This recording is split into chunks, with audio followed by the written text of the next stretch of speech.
아멘. 오늘 우리에게 주신 하나님 말씀 사도행전 10장 24절에서 33절 말씀입니다. 사도행전 10장 24절에서 33절 말씀입니다. 거룩하신 하나님의 말씀입니다. 이튿날 가이사랴에 들어가니 고넬료가 그의 친척과 가까운 친구들을 모아 기다리더니 마침 베드로가 들어올 때 고넬료가 맞아 발 앞에 엎드려 절하니 베드로가 일으켜 이르되 일어서라 나도 사람이라 하고 더불어 말하며 들어가 여러 사람이 모인 것을 보고 이르되 유대인으로서 이방인과 교제하며 가까이 가는 것이 위법인 줄은 너희도 알거니와 하나님께서 내게 지시하사 아무도 속되다 하거나 깨끗하지 않다 하지 말라 하시기로 부름을 사용하지 아니하고 왔노라. 묻노니 무슨 일로 나를 불렀느냐. 고넬료가 이르되 내가 나흘 전 이맘때까지 내 집에서 제 구시기도를 하는데 갑자기 한 사람이 빛난 옷을 입고 내 앞에서 서서 말하되 고넬료야 하나님이 내 기도를 들으시고 내 구제를 기억하셨으니 사람을 요바에 보내어 베드로라는 시몬을 청하라. 그가 바닷가 무두장이 시몬의 집에 유숙하느니라 하시기로 내가 곧 당신에게 사람을 보내었는데 오셨으니 잘하였나이다. 이제 우리는 주께서 당신에게 명하신 모든 것을 듣고자 하여 다 하나님 앞에 있나이다. 아멘. 성경은 하나님의 말씀입니다. 모세를 통해서 선지자들을 통해서 그리고 성육하신 예수 그리스도를 통해서 드러내신 하나님의 말씀, 시간과 공간을 넘어서 오늘 우리에게 전해졌습니다. 66권 성경을 통해서 믿음의 선진들로부터 전해려온 교회 전통을 통해서 또 하나님이 창조하신 이성과 또 우리가 지금 여기서 배우고 느낀 경험을 통해서 우리는 거룩하신 하나님의 말씀을 전해 받았습니다. 한편으로는요, 성경은 인간의 책입니다. 수십여 저자들이 경험했었던 하나님의 은혜, 바로 그것은 손과 입으로 또 삶으로 이어내려 왔고 역사와 이야기와 시와 노래들, 심지어 꿈과 환상의 형식으로 전해 내려왔습니다. 또 그 오랜 기억들은 종이 또 활자, 요즘에 인터넷을 통해서 오늘날에 이르게 되었습니다. 이런 맥락의 성경은요, 하나님께서 선포하신 거룩한 말씀임과 동시에 인간이 경험하고 고백한 은혜와 삶의 기록이라고도 할 수 있습니다. 하나님의 말씀이기 때문에 두렵고 떨는 마음으로 경외의 마음으로 읽어야 하는 한편 또 인간의 책이기 때문에 성경은요, 재미있게 읽어야 합니다. 그래서 오늘 여러분에게 성경을 보다 재미있게 읽을 수 있는 방법 한 가지를 소개해 드리려고 합니다. 그것은 바로 성경을 드라마 보듯이 읽는 것입니다. 실제로 성경에 드라마 같은 요소들이 참 많이 있습니다. 그 장르도 다양하죠. 소박한 일일 드라마도 있고 화끈한 액션이나 웅장한 역사가 담겨있는 대하 사극도 있습니다. 심지어는 내가 네 애비다, 김치로 따귀를 맞는 듯한 막장 드라마 같은 이야기도 성경에는 기록되어 있습니다. 실제로 참 이런 이야기까지 성경에 기록되어 있는가 싶은 이야기들도 많이 볼 수가 있죠. 이렇게 성경을 드라마 보듯이 읽으면요, 좋은 점들이 몇 가지 있습니다. 예를 들면 깨치고 일어나 끝내 이기는 그런 승리의 이야기들을 볼 때 우리는 카타르시스를 느끼죠. 또 야, 이런 이야기가 여기서 이렇게 흘러간다고 이렇게 반전이 주는 쾌감도 있습니다. 무엇보다 서로 다른 지점, 다른 장소, 다른 상황에서 제각기 달려가는 두 가지의 이야기가 한 지점에서 만나서 서로 교차하는 바로 그 순간에 느끼는 짜릿함과 감동도 발견할 수 있지요. 오늘 본문이 딱 그런 케이스입니다. 사도행 10장에는 두 사람이 등장을 하죠.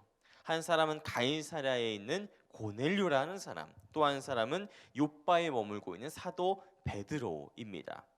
이 두 사람 사이에는요, 전혀 접점 같은 건 없습니다. 고넬료는요 로마의 백부장이었지요. 그것도 이탈리아 부대, 그러니까 로마의 시민권자들로만 구성된 최정예 부대의 수장이었습니다. 요즘으로 치면은 뭐 특전사나 UDT 대장 같은 아주 엘리트 중의 엘리트였었지요. 또 그의 가문도 아주 번쩍번쩍한 명문 귀족 가문이었습니다. 그에 반해서 베드로, 오늘 우리에게야 베드로가 사도 중에 사도고 예수님의 수제자고 또 심지어 천주교에서는 교황, 초대 교황이라고까지 숭배받는, 추앙받는 그런 위대한 사람이지만, 이 당시 유대 사회에서는 그냥 갈릴리 호수에서 물고기나 잡던 어부 출신의, 또 나사렛의 반란 분자들을 추종하는 반역의 수괴 정도로 알려지지 않았을까 싶지요. 전혀 다른 인생입니다. 심지어 고넬료는요 가이사랴, 그러니까 카이사르 황제의 땅이라고 불리는 로마 직할지 이 땅을 다스리는 실세 중의 실세인 반면, 또 유대 지도자들에게 경건한 사람이라고 불리면서 평판이 아주 좋은 나이스 가이였던 거에 반면, 베드로는 사사건건 바리새인들, 제사장들, 유대 지도자들과 갈등과 트러블을 일으키는 트러블 메이커였었죠. 이런 두 사람, 전혀 겹치지도 않고 얽히지도 않고 전혀 접점이 없을 것 같은 이 두 사람의 이야기는 서로 그렇게 전혀 다른 방향으로 나아가고 있습니다. 그런데 어느 날 고넬료가 환상 가운데 하나님이 보내신 천사를 만나죠. 깜짝 놀랍니다. 내가 지금 사람들을 욥바에 보내어 베드로라는 시몬을 청하라. 천사는 그리고 확 사라지죠. 고넬료는 아마 황당했을 겁니다. 내가 지금 무슨 일이 뚱딴지 같은 소리를 경험한 거야. 내가 지금 꿈을 꾸는 건가? 뭘 본 것 같긴 한데 이거 진짜로 뭘 하라는 건가? 이렇지만 고넬료는 더 이상 군말하지 않고 사람을 욥바로 보내죠. 바로 그 시간에, 바로 그 욥바에서는 놀라운 일이 벌어지고 있습니다. 방금 전 사건과 동시에 벌어진 일이에요. 어제 묵상했었던 베드로가 본 4가지 환상의 이야기이지요. 베드로야 일어라, 잡아먹어라. 주여 그럴 수 없습니다. 하나님이 깨끗하다 하신 것을 네가 속되지 하지 말아라. 이렇게 옥신각신 3가지의 환상을 통해서 하나님과 실랑이를 하다가 베드로는 깨어납니다. 정신을 차린 틈도 없이 그를 찾아온 사람들의 손에 이끌려서 가이사랴로 나아가죠. 그리고 두두둥, 두 사람이 만나게 됩니다. 전혀 다른 삶을 살고 있었던 두 사람의 이야기가 한데 교차하는 순간, 마치 저기 서로 다른 방향으로 흘러가던 남한강, 북한강이 저기 양수리 두물머리에서 만나서 한강으로 흘러나가죠. 이와 똑같습니다. 이 두 사람의 만남 사이에 대체 무슨 의미가 있는 것일까요? 아마 당사자들조차도 이 의미에 대해서는 전혀 생각조차 못하고 있었던 것 같습니다.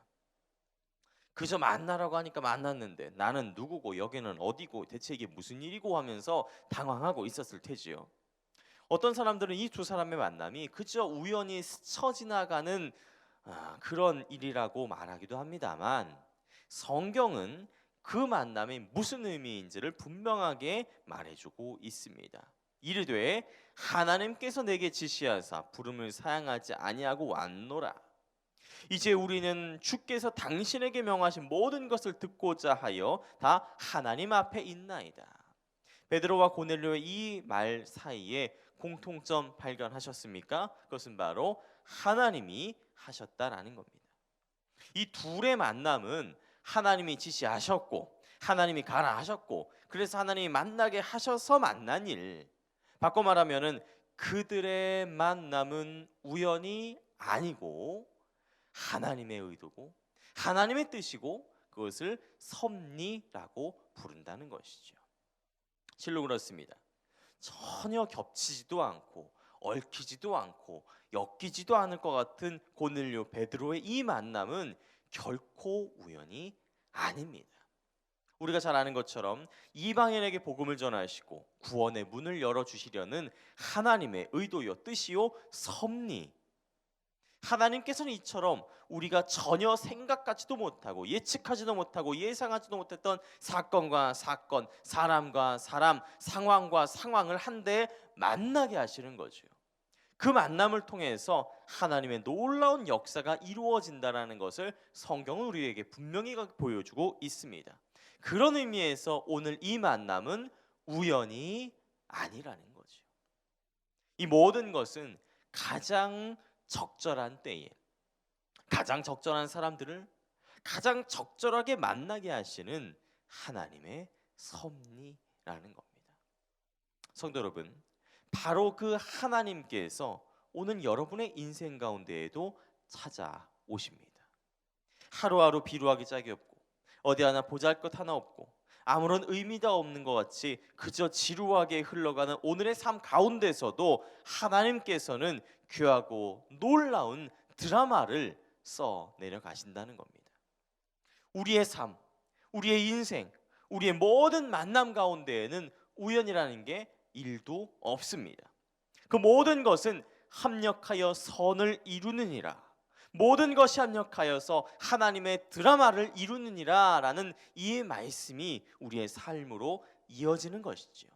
그렇게 오늘 하루 우리의 만남을 소중히 여기시고 우리가 처하는 사건들 가운데 숨겨진 하나님의 뜻을 헤아려 보시고 무엇보다도 우리의 삶 가운데 펼쳐진 하나님의 드라마, 그 귀하고 복된 인생에 감사하며 살아갈 수 있으면 좋겠습니다. 바로 그럴 때에 하나님의 드라마는 우연이 아니라 모든 것을 적절하게 이끌어 가시는 하나님의 섭리는 현재 진행형일 것입니다. 기도하겠습니다. 전혀 다르게 흘러가던 고넬료 베드로의 인생을 한데 교차시켜서 예루살렘과 온 유대와 사마리아와 땅끝까지 복음을 전하시는 귀하고 복된 드라마를 이어가셨습니다. 그 드라마가 2000년이 지난 오늘 우리의 삶 가운데서도 현재 진행형임을 믿습니다.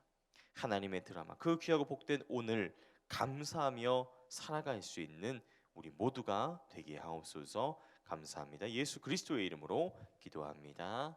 아멘. 이 시간 함께 나눌 기도의 제목들입니다. 지금 들은 말씀이 내 삶으로 이어지게 하옵소서. 공예배를 소중히 여기고 매일의 말씀 묵상에 힘쓰는 말씀 공동체가 되게 하옵소서. 위드 코로나 시대를 잘 살아가게 하시고 단기적 일상 회복이 순조롭게 진행되게 하옵소서. 코로나19로 고통받는 환우들을 치유하시고 방역 당국과 의료진들에게 감당할 수 있는 힘을 주옵소서. 대림절 기다림의 영성으로 한 해를 잘 마무리하고 새로운 해를 준비하게 하소서. 함께 나는 공동 기도문과 각자 가지고 나오신 기도의 제목들을 놓고 기도하시면서 삶의 자리로 나아가시기 바랍니다. 기도하겠습니다.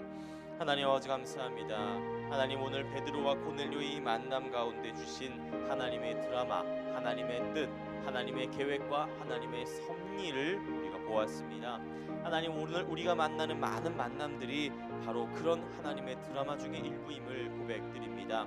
우리의 만남 가운데는 우연이란 없습니다. 우리의 사건 가운데에는 우연이란 없습니다.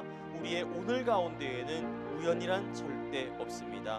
모든 것이 가장 적절한 때에 적절한 사람들을 적절하게 만나게 하시는 하나님의 섭리, 하나님의 역사, 하나님의 드라마임을 기억합니다.